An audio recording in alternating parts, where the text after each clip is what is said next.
많은 분들이 지금 우리 사회를 이 분노 사회다 이렇게 그 규정을 짓는 것을 종종 듣고 또 보게 되는데요. 미국에서 지금 빈번하게 일어나고 있는 총기 난사 사건이라든지 또 우리나라에서 또 빈번하게 일어나고 있는 묻지마 폭행, 아무런 죄도 없는 길 가는 사람을 무차별 그렇게 구타를 하고 폭행을 가하는 이런 것들이 전부가 다 지금 이 분노를 유발하는 사회에서 나오는 결과물이다, 그런 분석들을 하는 것을 우리가 종종 들을 수가 있습니다. 제 개인적으로 이 분노라는 감정이 이게 참 위험한 감정이다라고 느끼는 이유가 두 가지가 있는데요. 하나는 뭐냐 하니까 이 분노라는 감정은 이 통제가 잘 되지 않는 감정으로 흐르기 쉽다는 겁니다. 제가 이제 이 뇌가 제게 지시를 하지 않습니까? 조금 더 설교를 강조하기 위하여 소리를 크게 질러! 라고 지시를 내리면 제가 거기에 따라서 소리를 또 크게 지르고요. 오른손을 들고 설교해! 그러면 또 오른손을 흔들고, 이게 다 이제 그 통제를 받으면서 하는 것이 뇌의 지시를 받는 우리 신체인데, 어느 단계를 넘어가면 감정은 내 뇌의 통제를 받지 않는 겁니다. 그 묻지마 살인, 그 이유 없이 길 가는 사람을 칼로 사람을 죽이고 하는 이런 일들이 그게 뭐 얼마나 많은 내면의 통제가 이루어졌음에도 불구하고 전혀 그 시스템이 작동이 되지 않으니까 일어나는 일 아닙니까? 그래서 이 분노는 이 산불이 통제가 되지 않는 에너지가 얼마나 위험한 파괴력을 가져다 주는가를 보여주는 대표적인 게 이 산불이라고 한다면, 이 분노라는 감정도 마찬가지예요. 이 통제가 되지 않을 위험이 도사리고 있기 때문에 이 분노라는 감정이 참 위험하다, 이제 그런 생각을 하고요. 또 그런가 하면은 이 분노라는 감정이 위험한 게 그 파괴적인 에너지가 너무나 강력하기 때문입니다. 최근에 제가 그 과학동화라는 그 월간 잡지에서 이 분노의 파괴력을 이 과학적으로 실험한 그 내용의 글을 읽은 적이 있는데요. 미국의 워싱턴 대학교의 그 심리학과 교수랍니다. 엘마 게이츠 교수가 무슨 실험을 했느냐 하니까, 이 사람이 말할 때 이제 이렇게 침에 입에 파편이 많이 튀잖아요. 이번에 그 코로나19 때문에 마스크를 쓰면서 유심히 보니까 사람이 말할 때 침이 엄청 많이 튀더라고요. 인식을 해보니까. 그래서 이 코로나가 끝나도 밥 먹을 때 빼고는 마스크 쓰고 있으면 건강에는 좋겠다, 그런 생각을 할 정도인데요. 이 엘마 게이츠 교수가 무슨 연구를 했냐 하니까, 이제 그 사람이 막 말할 때 나오는 그 침, 그거를 이제 파편을 다 모아가지고 그 침 전부를 분석을 해보니까 굉장히 흥미로운 분석이 나오는 겁니다. 그 사람의 감정 상태에 따라 가지고 이 침 전부의 색깔이 다르더라. 이것도 참 흥미로웠습니다. 이제 평상시에 뭐 별다른 격앙되는 감정 없이 이야기를 나눌 때 그 사람의 그 침 전부는 이게 무색이랍니다. 지금 저는 이제 아마 침이 튀면 무색일 거예요. 뭐 특별한 어떤 그 흥분되는 감정 없이 평범하게 이야기하는 그거는 색깔이 없는데요. 여기에 반해 가지고 이제 막 사랑의 감정을 느낄 때, 막 사랑한다는 표현을 하고 당신은 너무 소중하다고 표현하고 그럴 때 나오는 그 침전물을 색깔을 분석을 해보니까 이게 분홍색이더라는 겁니다. 또 그런가 하면은 이제 막 분노, 막 화가 나가지고 격앙이 돼가지고 막 이렇게 퍼부을 때 그때 그 침전물을 가지고 보니까 이게 짙은 갈색이 되더라는 겁니다. 이게 그 과학 동화에 나온 책이기 때문에요. 막 그냥 막 이렇게 추측해서 나오는 이야기랑은 완전히 다른 거 아닙니까? 이렇게 각각의 그 색깔이 다른 것도 참 흥미로운데요. 그 중에 진짜 인상적이었던 거는 이 사람이 화를 낼 때 생기는 이 짙은 갈색, 이 침전물을 모아가지고 흰 쥐에게 주사를 놓았더니 그 쥐가 몇 분 만에 죽더라. 이게 그 교수가 내놓은 그 내용물입니다. 연구에. 제가 그 글을 읽으면서 아니 그 막 격분해가지고 나오는 그 침전물 소량을 쥐에게 투입해도 그 쥐가 목숨을 잃을 만큼 이게 강력하다면 막 격분할 때 우리 내면에서 얼마나 독한 것들이 많이 뿜어져 나오겠는가. 그게 얼마나 우리 몸을 이게 힘들게 하고 또 문제를 유발시키겠는가. 그 분노가 가진 강력한 파워가, 파괴적인 파워가 이런 거라는 겁니다. 이렇게 파괴력을 가진 감정이면서도 잘 통제가 되지 않는 이런 참 그 부정적이고도 무서운 에너지가 바로 이 분노라는 감정의 에너지인데요. 문제는 이 분노라는 감정을 다스리고 통제할 수 있다. 그러니까 그런 주장들을 하는 그 심리학자들이 있다는 겁니다. 예를 들면은 그 분노도 습관이다 이런 제목의 책이 있는데요. 이 책은 정신과 전문의가 쓴 책입니다. 그 책에서 주장하는 게 뭐냐 하면은 이제 이 분노는 습관의 문제이기 때문에 훈련을 통해서 이 분노라는 감정을 통제하고 다스릴 수 있다. 그걸 이제 주장하는 겁니다. 그러면서 설명하기를 보통 이제 그 카타르시스 이론이라고요. 마음에 막 분노가 생기면 그거 쌓아두면 병이 되기 때문에 그 분노를 표현을 해야 된다. 그래서 외향적인 사람, 다혈질적인 사람은 건강하다 그런 말들을 하는데 그게 틀린 얘기라는 거예요. 연구해 보니까 그게 아니고요. 정반대라는 겁니다. 마음에서 분노가 생긴다고 그거를 발산하면 그 분노의 공격성이 줄어들 것 같지만 오히려 더 강화가 된다는 겁니다. 그 왜 그러냐 하니까요. 그 책에서 주장하는 내용을 한번 들어보세요. 뇌는 익숙한 것을 좋아한다. 뇌는 덕이 되는 것을 택하는 것이 아니라 익숙한 행동을 반복한다. 자주 하는 행동이 몸에 배, 기억으로 남는 게 습관이다. 그러니까 그 카타르시스 이론이라고 마음에 분노가 생기면 그거를 속으로 품지 말고 발산해야 된다는 거라고 생각해서 계속 분노를 표출하는 사람은 뇌는 익숙한 것에 기억이 있다는 거예요. 가만히 보면은요, 화내는 사람이 주로 화를 내요. 그게 익숙한 패턴이 되어 있는 겁니다. 정신과 전문의가 쓴 감정은 습관이다라는 책에서도 비슷한 주장을 하는데요. 그 책의 주장의 핵심이 이겁니다. 뇌는 좋은 감정보다 익숙한 감정을 선호한다. 그 두 책이 똑같은 주장을 하는 거 아닙니까? 그러면서 이제 그 예를 드는 게 뭐냐 하면은 뭐 다이어트 해보신 모든 분들은 다 아시지만 다이어트 하는 사람에게 최대의 적이 요요 현상 아닙니까? 이 요요 현상이 왜 일어나는가 하니까 이게 이 뇌의 속성 때문에 그렇다는 거예요. 뇌는요, 좋은 감정보다 익숙한 감정을 선호한다. 그래가지고 이제 뭐 몸무게 한 90kg 나가는 사람이 막 축을 고생을 해서 60kg로 줄여 놓으면은 뇌는 그것을 기뻐하는 게 아니라 비상이 걸리는 거예요. 이게 지금 익숙한 대로 가지 않으니까. 그래서 그 다이어트 해보신 분은 아실 거예요. 막 애를 써가지고 한 10kg 뺐으면은 어느 단계에서 막 못 견딜 정도로 막 음식이 땡기는 거예요. 그 왜 그러냐? 뇌가 지금 막 강력하게 명령을 내린대요. 다이어트 이전의 체중으로 돌아가야 된다. 그래서 막 끊임없이 폭식하게 만들고 막 자기도 이해가 안 될 정도로 막 계속 먹고 그래가지고 막 저녁에 또 막 갑자기 라면이 땡기고 그래가지고 막 밥 말아가지고 먹고는 자기를 저주하고 막 그러는 거 아닙니까? 나는 이렇게 의지력이 없는 거야. 의지력이 없는 게 아니고요. 그게 뇌가 하는 일이래요. 좋은 것을 따라가는 게 아니라 익숙한 대로. 90kg짜리 사람이, 그래서 제가 참 가슴 아픈 자료를 하나 봤는데요. 다이어트의 성공, 그러니까 내가 이제 90kg인데 70kg로 줄였다. 그 다이어트를 유지하는 게 2년 이상 유지하는 사람이 2%인가 3%인가 밖에 안 된대요. 다 원래로 돌아가는 겁니다. 그래서 이제 오래 지속이 돼서 뇌가 이제는 새로운 환경과 거기에 익숙해질 때까지 하는 게 다이어트라는 겁니다. 그까지 못 가니까 다 요요 현상이 일어나는 거 아닙니까? 그러면서 이제 감정의 문제도 똑같다는 거예요. 그러니까 이 뇌 속에서 표준으로 자리 잡게 된 그 감정대로 살아간다는 거예요. 그 책의 일부를 한번 들어보세요. 오랜 기간 불안하게 지냈던 분은 불안이 표준 감정으로 자리 잡고, 행복하고 감사해하며 지내온 분은 행복과 감사함이 표준 감정으로 자리 잡습니다. 그래서 순간순간 여러 감정이 나타나겠지만 뇌는 표준으로 잡아놓은 감정을 더욱 선호하고 거기에 집중합니다. 제가 참 이 글을 읽으면서 목회자니까 많은 사람을 상대하는 입장에서요, 진짜 이 말이 맞다.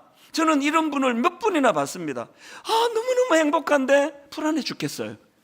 이분에게 입력이 되어 있는 뇌의 기억은 늘 우울하고 누군가에게 지적을 당하고 이런 게 익숙했기 때문에 그런 게 없어지는 것을 견디기가 어렵다는 거예요. 저는 이런 내용의 책들을 쭉 보면서 뭐 정신과 의사가 뭘 어떻게 분석하고 하는 이것도 중요하지만 우리는 무엇보다도 예수 믿는 사람 아닙니까? 예수 그리스도를 닮아가고자 하는 성화를 꿈꾸는 자들 아닙니까? 그렇다면은 늘 우리 내면에서 뭘 노력해야 되겠습니까? 그래서 제가 참 이 찬양이 이런 여러 분석들을 참 다 종합해서 우리가 추구해야 되는 어떤 목표처럼 느끼게 만드는 찬양이 있는데요. 보소서 주님, 나의 마음을 선한 거 하나 없습니다. 그러나 내 모든 것 주께 드립니다. 사랑으로 안으시고 날 새롭게 하소서. 그 다음에 막 절규처럼 느껴져요. 주님 마음 내게 주소서. 내 아버지 주님 마음 내게 주소서. 나를 향하신 주님의 뜻이 이루어지도록 주님 마음 내게 주소서. 예수 믿은 다음에 하나님, 내 안에는 선한 게 없습니다. 작은 분노에도 이 감정 처리가 되지 않는 게 저입니다. 그래서 주님, 내 안에 선한 마음이 없으니 주님 마음 내게 주시기 원합니다. 늘 그렇게 사모하고 은혜를 갈망하다가 보면은 어느 단계가 지나가면은 우리 뇌가 뭘 기억합니까? 늘 분노를 다스리고 분노를 억제하고 용서와 주님의 사랑이 내 안에서 계속 연습되어질 때에 어느 단계가 지나가면은 그것이 자연스럽게 내 머리에 기억이 돼 남아있는 거, 이게 성화 아닙니까? 이제는 오늘은 분노와 관계되는 일반적인 이제 말씀을 준비를 했고요. 이제 다음 주일에는 이제 특별히 가정 안에서의 분노, 이 말씀을 제가 지금 준비하고 있는데, 두 주간에 이 분노와 관계되는 말씀을 나누는 동안에 내가 막 그냥 막 의지를 가지고 100% 다 깨집니다.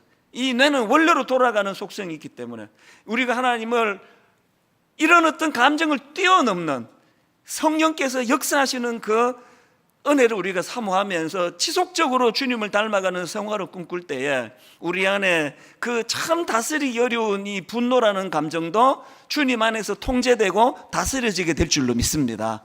이런 어떤 마음을 가지고 저는 이제 오늘 이 분노 조절과 관련해서 이 성경적인 대안 세 가지를 좀 나누어 보려고 하는데요. 첫 번째로 분노 조절을 위한 성경적인 대안이 뭐냐? 분노를 품고 있지 말라는 거예요. 제가 그 품고에다가 지금 액센트를 두고 말씀을 드렸는데요. 에베소서 4장 26절 27절입니다. 분을 내어도 죄를 짓지 말며 해가 지도록 분을 품지 말고 마귀에게 틈을 주지 마라. 이 구절을 보면은 이 분노가 영적인 문제라는 것을 금방 알 수 있는데요.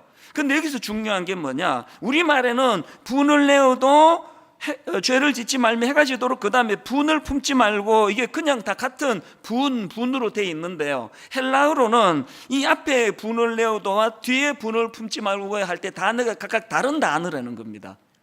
그리고 중요한 거는 뭐냐? 뒤에 나오는 분노라는 단어가 앞에 나오는 분노라는 단어보다 훨씬 더 강력하고 지독한 차원에서의 분노라는 겁니다. 뭘 말합니까? 왜 성경은 분을 마음에 품지 말라 그럽니까? 그 분을 마음에 품고 있으면 갈수록 이게 더 강력하고 더 독한 분노로 변해가기 때문이라는 겁니다. 이건 오늘 본문의 설명도 그대로 원리를 발견할 수 있는데요. 자, 오늘 본문 에베소서 4장 31절을 보십시오. 너희는 모든 악독과 노함과 분냄과 떠드는 것과 비방하는 것을 모든 악의와 함께 버리고. 왜 우리의 분노를 버려야 되느냐? 맨 앞에 나오는 이 악독이라는 단어는 헬라어로 피크리아라는 단어인데요, 지나간 것들에 대한 원한을 품고 있는 강팍한 마음이에요.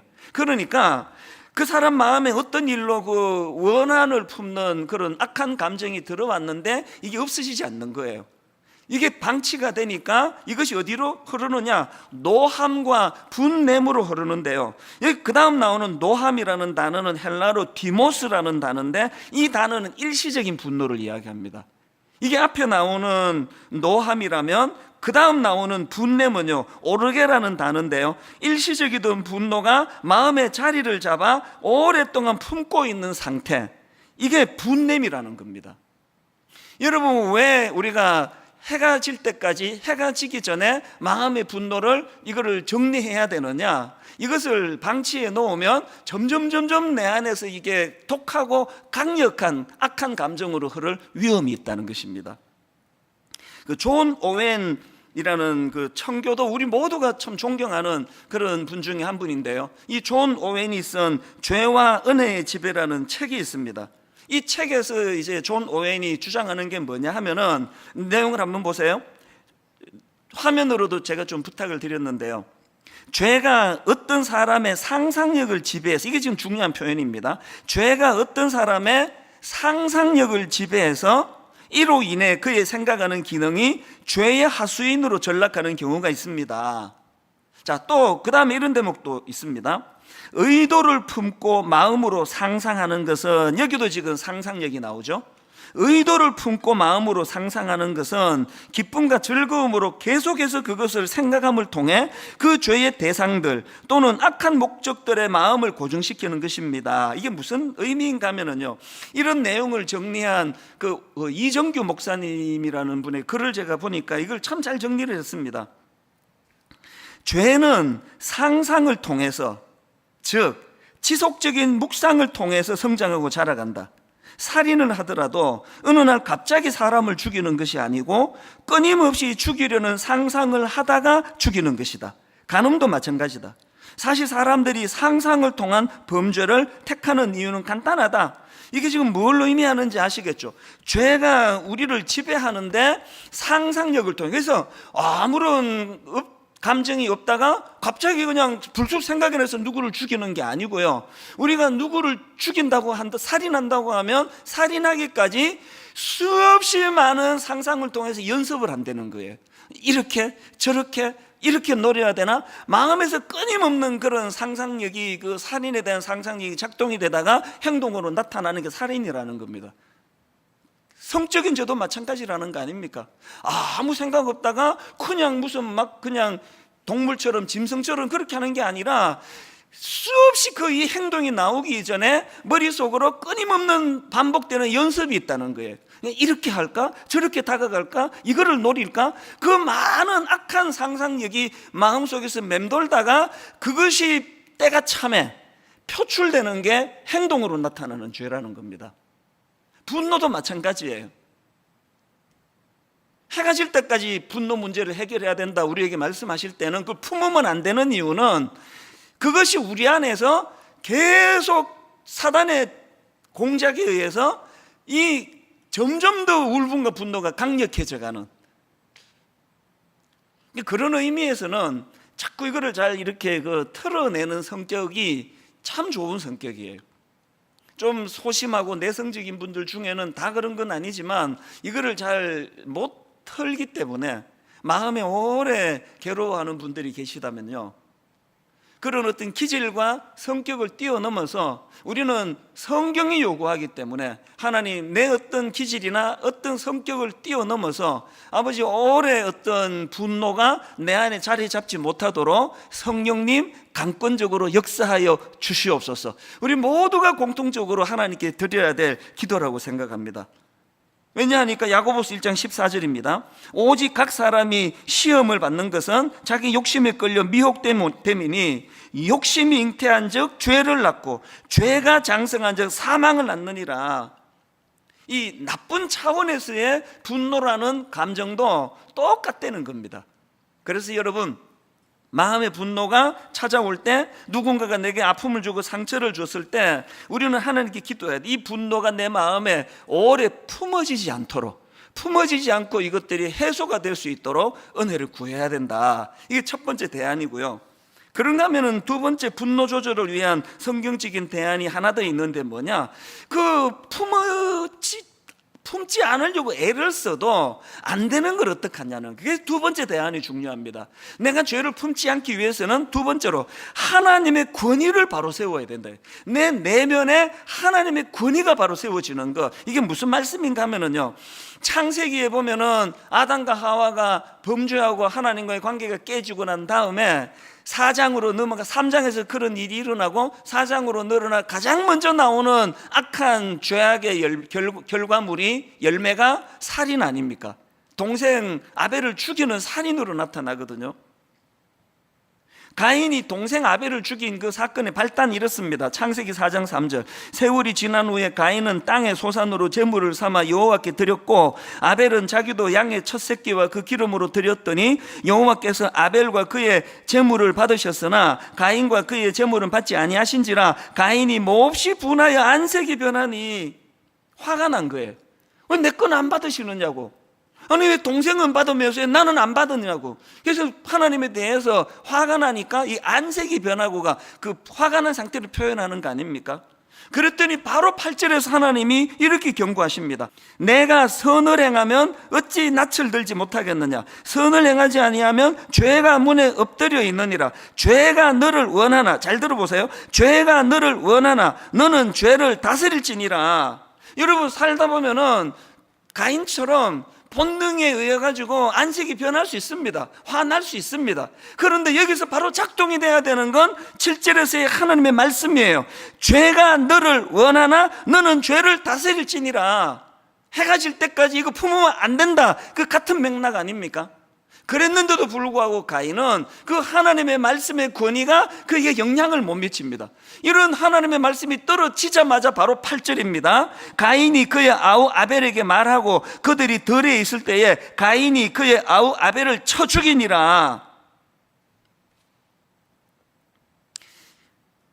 많은 신학자들이 이제 왜 하나님이 아벨의 제사는 받으셨는데 가인의 제사는 받지 않았나? 아벨의 제물은 받으셨는데 왜 하나님이 가인의 제물은 받지 않았나? 이게 곡식의 문제다, 짐승의 문제다, 여러 분석이 많은데요. 저는 이거 분석 복잡하지 않다고 생각합니다. 왜 하나님이 가인의 예배를 안 받으셨을까요? 지금 일이 터지고 보니까 하나님의 권위를 인정하지 않는데, 하나님의 말씀의 권위를 완전히 짓밟아 버리는데 어떻게 이런 사람의 제사를 받을 수 있겠냐고요. 여러분, 지각 안 하는 거 중요하고 하나님께 때맞춰 헌금 드리는 거 중요하고 정성을 다해 찬양하는 거 중요한데요, 오늘 여러분의 모든 예배 행위의 이전에 지난 엿새 동안의 삶 속에서 내가 여호와 하나님의 권위를 인정했던가? 여호와 하나님의 존재를 내가 인식하고 살았던가? 이게 예배의 승패의 가장 중요한 핵심이라는 겁니다. 가인이 왜 실패했습니까? 안색이 변한 거 하나님 허용해 주세요. 하나님께 섭섭한 마음을 가질 수 있습니다. 그러나 그는 하나님의 권위가 그 내면에 없었기 때문에 죄가 너를 원하나 너는 죄를 다스릴지니라, 이 하나님의 경고의 말씀을 완전히 못 들은 걸로 무시하는 태도, 오늘 현대인들이 가지고 있는 가인의 모습이 이거 아닙니까? 이건 사울왕도 마찬가지예요. 여러분이 다 아시지만 다윗이 골리앗을 무찌르고 이제 수많은 사람들이 이제 박수를 받고 열광을 하는 그런 것을 이제 경험하는데 그 과정에서 이제 사울의 마음에 분노가 생깁니다. 자, 사무엘상 18장 7절 8절입니다. 여인들이 뛰놀며 노래하여 이르되 사울이 죽인 자는 천천히요 다윗은 만만히로 단지라. 사울이 그 말에 불쾌하여 그 다음 보세요. 심히 노하여 이르되, 분노가 들어온 거예요. 다윗에게는 만만을 돌리고 내게는 천천만 돌리니 그가 더 얻을 것이 나라 말고 무엇이냐고. 사실은요, 저는 이 사무엘상 18장 7절 8절의 사울이 너무 공감이 돼요. 저는 안 그렇습니까? 어디? 막 저보다 누가 막 젊은 목사님이 설교를 뛰어나게 잘하고 막 이찬수 목사님 빨리 늙어가지고 은퇴했으면 좋겠다. 이 목사님이 담임이 돼야 되는데, 그렇다면 저도 사울처럼 분노가 생길 것 같아요. 다행히 속으로만 해주셔가지고 노래를 안 부르셔가지고 참 감사한데요. 여러분이 사울을 이해할 수 없습니까? 아니 이게 자기가 나라를 위하여 지금 왕인데 사울은 천천히고 다윗은 만만이라고. 그래서 심히 노한 거예요. 그리고 그 말이 불쾌했습니다. 너무 이해가 돼요. 저는 너무 공감이 돼요. 그러나 사울의 치명적인 문제는 분노가 생긴 게 아닙니다. 사울왕의 치명적인 문제는 그 다음 9절을 보세요. 그날 후로 사울이 다윗을 주목하였더라. 여러분, 여기 나오는 그날 후로의 유효기간이 언제까지였는지 아시죠? 그날 후로는 다윗이 죽을 때까지예요. 사울이 죽을 때까지예요. 뭘 의미합니까? 가인하고 이 사울왕의 공통점이 뭐예요? 안색 변할 수 있다니까요. 하나님께 섭섭함을 표할 수 있습니다. 그런데 사울과 가인에게 공통점은 하나님의 통치가 없는 거예요. 설마 여러분 사울이 일시적으로 저 어린 놈을 갖다가 말이야 나는 천천히라 그러고 저놈의 자식은 만만이라 그러는데 그 마음이 분노가 생기고 화가 났을 때 하나님의 다스림이 왜 없었겠냐고요. 그 옳은 생각 아니다. 너 그거 고쳐야 된다. 얼마나 많은 하나님의 메시지가 있었겠냐고요. 불행하게도 사울 왕은 죽을 때까지 그 변화가 없었던 거 아닙니까? 우리가 추구해야 되는 게 뭐예요? 분노라는 감정을 자꾸 감추려고 애쓰는 것이 아니라 이런 통제하기로운 감정을 다스려 주시는 하나님을 인정하는 거예요. 그분의 말씀 앞에 귀를 기울이는 겁니다. 이런 점에서 저는 다윗, 소년 어린 다윗, 그리고 나중에 왕이 되었던 다윗, 이 다윗의 결정적인 차이가 그거예요. 여러분, 그 다윗도 인간인데, 아니 내가 물맷돌 돌려서 골리앗 때려잡은 죄밖에 없는데 어떻게 이렇게, 여러분 그 사울 왕이요 다윗을 죽이겠다고 집요하게 쫓아다녔던 세월이 몇 년이나 되는지 아세요? 13년이 넘습니다. 13년이 넘는 세월 동안 억울하게 도망자 신세를 겪어야 되는 다윗이 억울하지 않겠습니까? 그 인간 아닙니까? 분노가 없겠습니까? 그런데 놀랍게도 동굴에서 그 못된 사울왕을 복수할 수 있는, 사울을 죽일 수 있는 기회가 2번이나 있었는데 다윗은 그를 상대하지 않습니다. 죽이지 않습니다. 이게 어떻게 가능했을까요? 저는 시편 안에 그 모든 답이 다 있다 생각합니다. 여러분 이번 여름에 한번 시편을 천천히 읽어보세요. 특별히 다윗이 쓴 시편에 보면은요 모든 울분을 하나님께 다 쏟아놓아요. 하나님께 다 들이퍼붓습니다. 예를 하나 들어볼까요? 시편 109편 7절입니다. 그가 심판을 받을 때에 죄인이 되어 나오게 하시면, 지금 하나님 앞에 지금 이게 무슨 기도인지 저주를 퍼붓는지 모르겠습니다.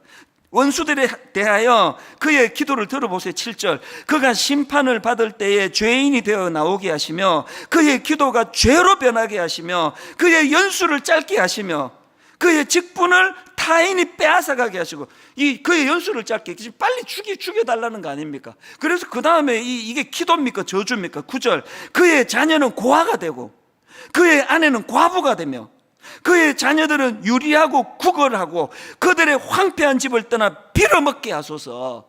이게 무슨 기도예요 이게? 놀랍게도요 하나님은 이런 다윗의 하나님께 들이퍼붓고 쏟아놓는 그 울분의 감정을 허용하고 계시다는 거예요. 그래서 그게 제 성경으로 기록이 되어 있습니다. 하나님은 그 다윗의 어떤 표면적인 모습을 보시고 이 무엄한 놈, 이게 기도야 이게?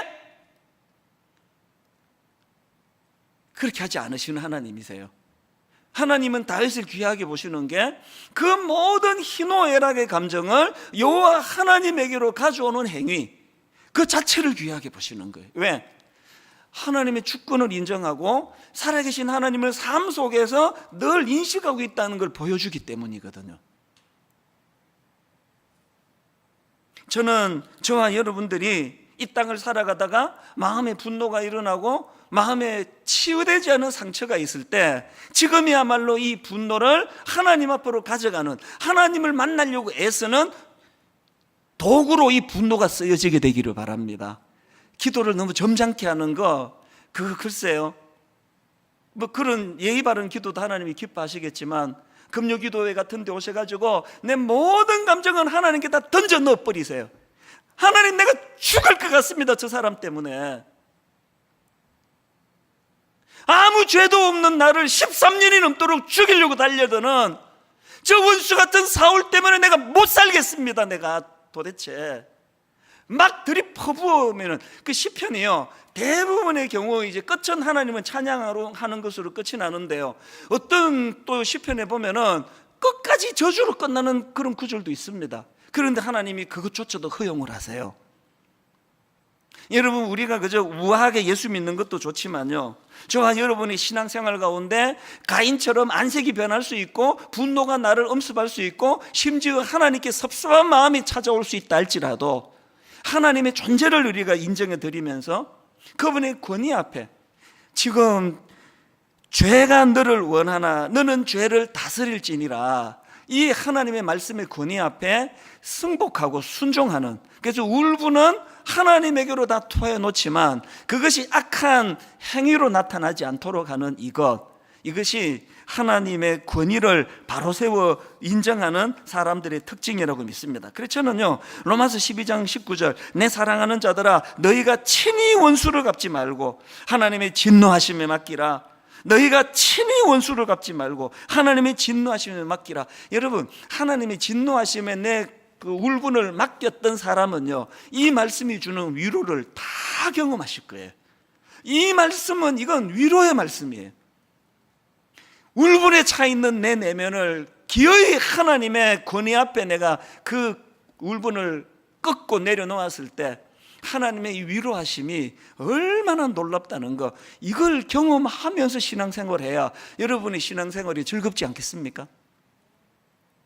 그래서 이제 그 조정민 목사님의 책에 보니까요, 이 가인의 울분에 대해 가지고 너무나 참 명언처럼 한마디를 해놓아 가지고 이걸 제가 옮겨 적어 놓았습니다. 가인의 분노에 대해서 이렇게 요약합니다. 하나님과의 관계가 어긋나면 분한 일만 남아있다. 아니, 너무 와닿는 거예요. 이 부분은 다음 주일날 제가 가정 안에서의 분노를 다룰 때 한 번 더 가인을 언급하겠지만요, 이거 기억하셔야 됩니다. 하나님과의 관계가 어긋나면 이제 우리에게는 분한 일만 남아있습니다. 여기에 반해가지고 하나님에 대한 신뢰가 분노를 용서로 바꾼다. 이것도 너무 제게 힘이 되었습니다. 하나님에 대한 신뢰가 분노를 용서로 바꾼 대표적인 케이스가 요셉 아닙니까? 하나님에 대한 신뢰가 분노를 용서로 바꾼다. 저는 저와 여러분이 하나님 없이 내가 어떻게 이 분노라는 감정을 처리하려고, 이 뇌가 말을 안 듣는데, 여호와 하나님의 권위가 인정이 되고 여호와 하나님이 말씀이 내 삶의 권위로 나타나게 될 때에 내가 처리할 수 없는 분노의 문제가 처리될 줄로 믿습니다. 이걸 경험하며 신앙생활 하시기 바랍니다. 마지막 세 번째로요, 분노 조절을 위한 성경적인 대안이 하나 더 있는데요, 분노를 건강한 에너지로 승화시키기. 그리고 제가 글자로는 안 남겼지만 그 과정에서 성령님의 도우심을 경험하기. 이게 가장 중요한 대목 아닙니까? 분노를 건강한 에너지로 승화시키기, 그리고 그 과정에서 성령님의 도우심을 경험하기. 무슨 말인가 하면요, 자, 4장 31절입니다. 너희는 모든 악독과 노함과 분냄과 떠드는 것과 비방하는 것을 모든 악의와 함께 버리고, 그 대신에 32절, 서로 친절하게 하며 불쌍히 여기며 서로 용서하기를 하나님이 그리스도 안에서 너희를 용서하신 것 같이 하라. 우리가 이 끓어오르는 분노의 에너지를 긍휼과 용서 베품으로 이런 건강한 에너지로 바꾸려고 몸부림을 칠 때 더 중요한 게 뭡니까? 여러분이 에베소서 4장 31절 바로 앞에 나오는 오늘 본문의 말씀의 시작이 이렇게 시작합니다. 하나님의 성령을 근심하게 하지 마라. 무슨 뜻입니까? 분노의 문제를 용서로 승화시키는 이 과정에서의 일들은 이게 영적인 문제예요. 그리고 그거는 성령님이 개입하시는 일이라는 겁니다. 분노 수업이라는 제목의 책이 있는데요, 이 책은 마하트마 간디의 손자 아룬 간디라는 그 손자인데, 그 마하트마 간디의, 이 간디의 손자가 어린 시절에 할아버지와 함께 생활하면서 할아버지 마하트마 간디가 그 분노와 관련해서 그 자기 그 손자에게 들려준 이야기들을 책으로 묶은 내용이에요.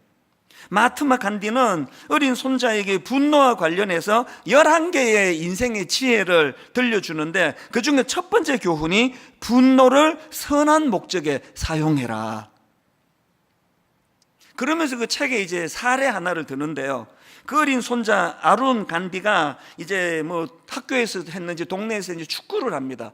축구를 하는데 막 공을 몰고 이렇게 달려가는데 이 저쪽 편에 애가 발을 걸어버려요. 그게 얼마나 화나는 일이에요. 그래 고의로 발을 걸어가지고 이 손자가 그냥 뒹굴게 됐겠죠. 그래서 이제 막 화가 나 있는 상태에서 할아버지랑 나눈 대화인데요, 내용을 한번 들어보세요. 할아버지가 지금 화가 나 있는 그 축구하다가 발에 걸려 넘어진 그 자기 손자에게 이런 말씀을 들려주시는 겁니다. 할아버지 얘기예요. 나는 너가 분노할 줄 안다는 것이 얼마나 기쁜지 모른다. 분노는 좋은 것이란다. 사실은 나도 늘 화가 나 있거든. 그랬더니 그 어린애가 이제 속으로 이런 생각을 합니다. 하지만 나는 내가 들은 말을 믿을 수 없었다. 할아버지가 화내시는 거 한 번도 보지 못했는데요. 그랬더니 할아버지 이렇게 말합니다. 그건 말이지, 내 안의 분노를 선한 목적에 사용하는 법을 배워서 알고 있거든. 사람에게 분노는 자동차에게 기름과 같은 것이란다. 사람은 분노를 연료로 삼아서 앞으로 나아가고 또 더 나은 인간이 되지. 그런데 만일 사람들에게 분노가 없다면 어떻게 될까? 어떤 일에 도전하고 싶은 의지도 생기지 않는 거야. 분노는 무엇이 정당하고 무엇이 정당하지 않은지 딱딱 선을 긋고 정의를 내리도록 우리의 등을 뜨면 연료란다. 또 이런 내용도 있습니다. 전기만 해도 그렇다. 전기를 제대로 사용하면 생활을 개선할 수 있지만 잘못 사용하면 사람이 다치거나 죽을 수도 있지. 그러니까 전기를 다룰 때처럼 우리는 인간을 위해서 분노를 현명하게 사용하는 방법을 배워야 한단다. 그래서 첫 번째 교훈이 분노를 선한 목적에 사용해라, 이 교훈이거든요. 저는 이런 내용의 그 글들을 읽으면서 어린 손자 아론 간디에게 할아버지 마하트마 간디가 있어가지고 그를 지도해 주는 것처럼 우리에게는 성령님이 계시다는 거예요. 우리 삶 속에서 그 어린 손자처럼 그 발 걸어가지고 넘어져 화가 나 있을 때 그 악한 분노를, 마음의 이 쓴 분노를 그 의미를 부여해주는 할아버지와 같은 존재가 계시다는 겁니다. 여러분 이거 믿으십니까?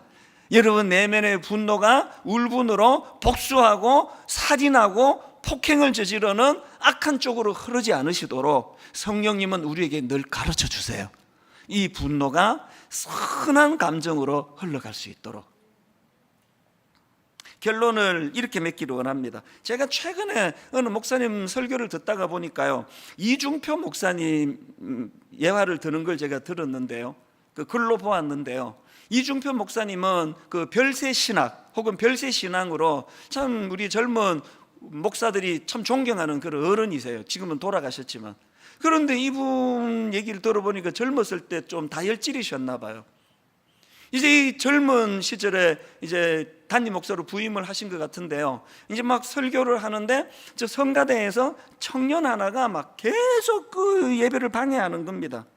나중에 목사 돼 보세요. 그 얼마나 짜증 나는지 아세요? 이 목사님은 참다가 또 이분이 다혈질이신가 봐. 도저히 못 참아서 설교하다가 성경을 집어 던졌대요. 근데 불행하게도 그 깐죽거리는 그 청년이 맞아야 되는데 그 옆에 아무 죄도 없는 어떤 아가씨가 맞은 거예요. 여러분 예배 드릴 때 옆에 누가 앉은지 잘 보셔야 됩니다. 안 그러면 성경 날아갑니다. 그래가지고 그 아무 죄 없는 아가씨가 예배 드리다가 이게 날벼락을 당한 거 아닙니까? 목사거든요. 성경에 맞아가지고 막 피가 나고 그러니까요, 그거를 용서하고 넘어갈 교회가 어디 있습니까? 그 일로 이 목사님이 쫓겨난 거예요. 그 제가 읽은 그 설교문에 보니까요, 평생 이 목사님이 그걸 기억하면서 그래, 내가 죽어야 하는데 죽지 못해서 모든 문제가 일어난 거야. 더 죽어야지. 날마다 죽어야 돼. 그리스도와 함께 십자가에 못 박혔나니 그런 적이 이제는 내가 산 것이 아니요 내 안에 그리스도 예수께서 사신 것이야. 이 목사님이 늘 그 실수, 그 분노의 감정을 처리 못해가지고 그 성경을 집어던진 그 일을 통해가지고 늘 하나님, 나는 이런 사람이라고 하나님 은혜를 구해서, 그래서 별세 신학이라고 하는 너무나 존경받는 그런 목사님으로 그렇게 성화가 돼가는 거 아니냐. 제가 이 설교를 제가 문을 읽으면서 저도 정말 한번 성화된 목사를 위해 성경 한번 던져야 되겠다. 아직까지 못 던지고 있습니다. 아까 제가 인용해드린 찬양과 똑같습니다. 우리 내면을 들여다보면서 보소서 주님, 내 마음을 들여다보니 선한 게 하나도 없습니다. 제가 이 설교를 준비하면서 너무나 고통스러운 시간을 보냈거든요. 지난주에 제가 혈기가 터진 거예요. 설교 준비하는 내내 너무 괴로운 거예요. 이 설교를 자격이 있나 내가? 너무너무 마음이 아팠습니다. 그러면서 제가 위로를 받는 거예요. 보소서 주님, 이게 접니다. 뭐라 그럴듯하게 설교해대고 있지만 자기 안에 있는 감정, 분노의 문제도 처리를 못하면서 설교하는 게 접니다. 보소서 주님, 내 마음을. 선한 거 하나 없습니다. 그러나 한 주 내내 그래서 주님 마음 내게 주세요. 주님 마음 내게 주시기 원합니다. 나를 향하신 아버지 뜻을 이루어내기 위해서 주님 마음 내게 주시기 원합니다. 오늘 이 자리에 어떤 분은 그런 날벼락을 받아가지고 아무 죄도 없이 성경이 날아와서 피가 흐르는 그 젊은 자매와 같은 아픔을 겪는 분이 계시고요, 어떤 분은 저처럼 이 고비를 넘기지 못하고 혈기가 튀어나온 것 때문에 괴로워하며 이 자리에 앉아있는 분도 계실 거예요. 이러나 저러나 우리가 구할 것, 주님 마음 내게 주소서. 주님 마음 내게 주소서. 오늘 말씀을 기억하시면서 우리 찬양 같이 한번 불러보기 원합니다. 보소서 주님, 나의 마음을. 선한 것 하나 없습니다. 보소서 주님, 나의 마음을. 선한 것 하나 없습니다. 그러나 내 모든 것 주께 드립니다. 그러나 내 모든 것 주께 드립니다. 사랑으로 안으시고 날 새롭게 하소서. 참 상한 마음을 가지고 다시 한번 보소서 주님, 나의 마음을. 내 마음을 들여다보니 선한 것 하나 없습니다. 그러나 내 모든 것 주께 드립니다. 사랑으로 안으시고 간절히 사모하십니다. 날 새롭게 하소서. 무엇을 갈망합니까? 주님 마음 내게 주소서. 내 아버지, 주님 마음 내게 주소서. 나를 향하신 주님의 뜻이 이루어지도록 주님 마음 내게 주소서. 후렴부터 다시 찬양할 텐데요, 제 마음이 지금 그렇듯이 참 괴롭고 답답하고 어떨 땐 제 자신이 참 초라하고 이런 마음으로 말씀을 전하고 말씀을 듣는 분이 계시겠고, 또 한편은 피해를 당해서 이 분노의 문제가 지금 해결이 되지 않아서 마음에서 울분과 분노가 나를 지금 들끓게 만들고 있는 그런 분도 계실 거예요. 어떤 상황이든 형편이든 이 감정의 문제를 해결하는 건 주님의 마음을 구하는 것밖에 없습니다. 주님 마음 내게 주소서. 그리고 하나님 앞에 정직한 거예요. 내 내면을 들여다보니 선한 게 하나도 없습니다. 그저 입은 살아가지고 말은 잘하고 있는데 목사가 돼가지고, 그러나 아버지 선한 게 하나도 없습니다. 우리 후렴 다시 한번 찬양할 동안에 정직하게 우리가 내면을 고백할 때 말씀드렸잖아요. 그 할아버지 마하트마 간디처럼 성령님이 우리의 할아버지가 되어주세요. 성령님 우리를 지도해 주세요. 네 그 상한 마음을, 네 그 울분을 건강한 감정으로 바꿀 수 있도록 내가 도와주마. 그것이 가능하단다. 오늘 이 찬양 부르는 가운데 그 역사가 일어나기를 원합니다. 그 치유를 경험하게 되시기를 바랍니다. 주님 마음 내게 주소서. 우리 같이 찬양 한 번 더 후렴 찬양하기 원합니다. 주님 마음 내게 주소서. 내 아버지, 주님 마음 내게 주소서. 나를 향하신 주님의 뜻이 이루어지도록 주님 마음 내게 주소서. 더 갈급합니다. 주님 마음 내게 주소서. 내 아버지, 주님 마음 내게 주소서. 나를 나를 향하신 주님의 뜻이 이루어지도록 주님 마음 내게 주소서. 보라 하나님 구원은 하나님 구원을 보라 하나님 능력을 너희를 위해서 싸우시는 주의 손을 보라. 연약한 우리 모습을 주님 앞에 가져가기 원합니다. 보라 하나님 구원을 보라 하나님 능력을 너희를 위해서 싸우시는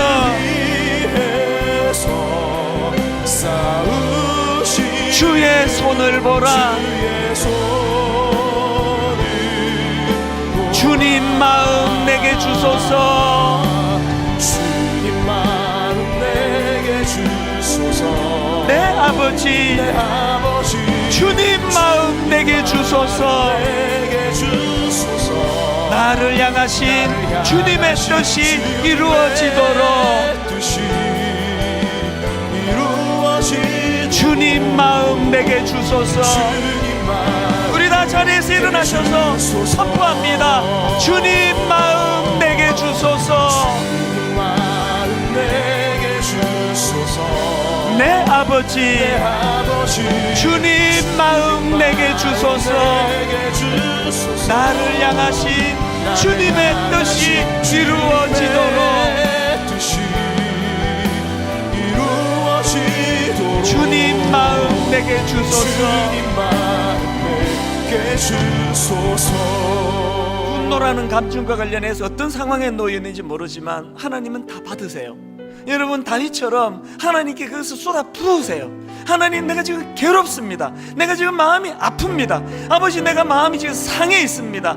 어떤 것들도 우리 하나님 다 받아주십니다. 이 시간 한번 통성으로 각자에게 주신 은혜대로 하나님 앞에 기도하기 원합니다. 한 목소리로 기도하시겠습니다. 살아계신 하나님 아버지, 하나님의 은혜를 이 시간 아버지 사모합니다. 말씀을 통하여 하나님 아버지, 오늘도 긍휼히 여겨주시기 원합니다. 하나님 아버지, 행하지 하나님 앞에서 우리가 회복되며 위로받을 수 있는 해결하는 주님의 말씀을 붙잡으면서 아버지, 내 마음은 갈망하는데 내 의식은 그것을 하고자 하는데 능력이 없습니다.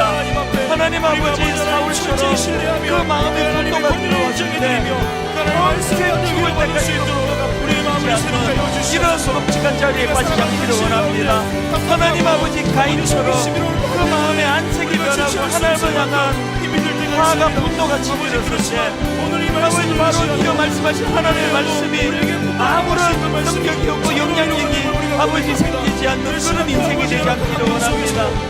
비록 안색이 변하는 상함이 딸지라도 죄에게 지배당하지 마라. 네가 죄를 다스리라 말씀하시는 그 하나님의 말씀이 능력이 되는 인생이 되기를 원합니다. 다윗처럼, 요셉처럼 여호와 하나님의 존재를 인식하고 여호와 하나님의 존재를 인식하는 자들이 누리는 하나님의 말씀의 능력이 나타나게 하여 주시옵소서. 우리 자신을 들여다볼 때 선한 것이 하나도 없음을 고백합니다. 오소서 주님, 내 마음을 선한 것이 하나도 없습니다. 그래서 아버지 앞에 이 시간 은혜를 구합니다. 주님 마음 내게 주소서. 주님의 마음을 허락하여 주시옵소서. 그 은혜의 자리로 그 믿음을 가지고 나아가기를 원하시니 허락하여 주시옵소서.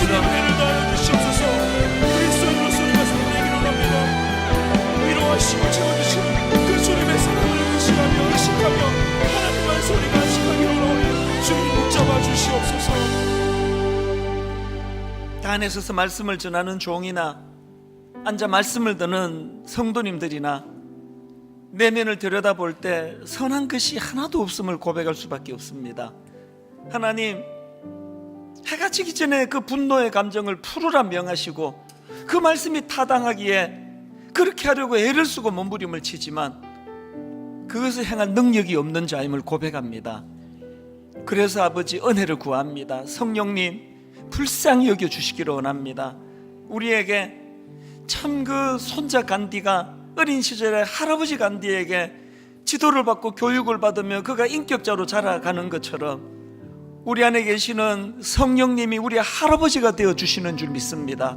우리를 깨우쳐 주시고 지도해 주시고 통제되지 않는 이 분노의 문제로 우리가 휩싸여 있을 때 하나님 그 에너지를 참으로 건강한 용서의 에너지로, 회복의 에너지로 바꾸어 주실 수 있는 능력은 성령님에게부터 임하는 줄로 믿사오니 성령님 우리 마음 안에 함께하여 주시옵소서. 주님 마음 내게 주소서. 구할 수 있는 그런 풀린 부드러운 마음으로 저희들을 인도하여 주시옵소서. 이번 한 주간 엿새 동안에 내주하시는 성령님과 더불어서 오늘 주신 말씀이 실제 삶 속의 능력으로 나타나는 것을 온전히 경험하는 그런 귀하고 복된 한 주간이 되도록 인도하여 주시옵소서.